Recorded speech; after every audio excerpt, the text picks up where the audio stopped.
এই মুহূর্তে রয়েছি চাঁদপুর মতলব উত্তর উপজেলার মোহনপুর এলাকায় মেঘনা দনাগত সেচ প্রকল্পের মূল বেড়িবাঁধের কাছে। আপনাকে একটি বিষয় আগে জানিয়ে রাখছি যে 1988 সালে সেচ প্রকল্পের 63 কিলোমিটার দীর্ঘ ওই মূল বেড়িবাঁধ নির্মাণ করা হয়। ঘূর্ণিঝড় রিমালের প্রভাবে জলোচ্ছ্বাসের বেড়িবাঁধের প্রায় 40 মিটার জায়গা জুড়ে ধসে গেছে।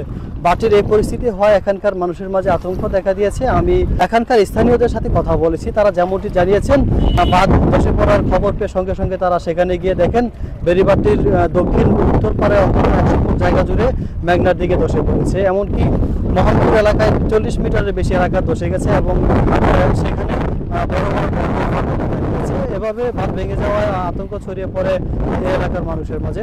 এছাড়া এই বাঁধ নির্মাণের পর থেকে এ পর্যন্ত দুবার বাঁধ ভেঙে যায়, যে কারণে লাখ লাখ টাকার ফসল ও ঘরবাড়ি বিনষ্ট হয়েছে জানিয়েছেন স্থানীয়। ভারপ্রাপ্ত বিভাগীয় প্রকৌশলীর সাথে কথা বলেছি। তিনি যেমনটি জানিয়েছেন যে ক্ষতিগ্রস্ত এলাকা পরিদর্শন করে প্রস্তাবনা পাঠাবেন এবং বরাদ্দ পেলে ক্ষতিগ্রস্ত জায়গাগুলো মেরামত করার আশ্বাস দিয়েছেন তিনি। তো এই ছিল আজকে চাঁদপুর মতলব উত্তর থেকে ঘূর্ণিঝড় রিমালের সর্বশেষ দশের খবর।